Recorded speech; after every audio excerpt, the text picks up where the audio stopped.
Hey, ndugu yangu ni aje? Poa sana. Hey, uko na sauti ya chini, inaonekana uko na stress. What's wrong bwana?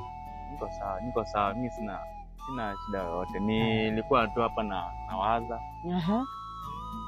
Juu inaonekana au yuko sawa, kuna tatizo, kuna shida fulani hivi. Nafikiria tu mabiashara zangu vile nitazipanga next week. Unajua niko na kazi nyingine iko na huko Mombasa. Yes, so, nakumbuka. Nafikiria nitaenda aje. Uko sure kabisa ni kazi tu inakupatia stress? Juu siku zingine tunaongeanga kuhusu biashara, lakini sijawahi kuona ukiwa stress imekunyanyasa hivi.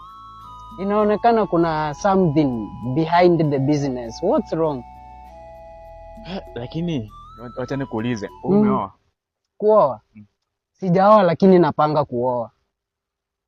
Ukioa utajua kujiongelesha. Wenda wazimu si wenye wanajiongeleshanga peke yao, hata wewe unaweza jiongelesha peke yako. Unajaribu kumaanisha nini ndugu yangu unaponiambia nitajua kujiongelesha nikioa? Sasa tuseme najua uko na girlfriend. Of course, yes. Ile girlfriend wako ukuze, unampatia kila kitu. Kazini ukienda unamwachia pesa yote. Na unajitahidi, unajua sisi wenyewe tunafanyanga tu kazi ngumu. Hata juu ukitoka unaenda wapi? Unaenda kufanya nini?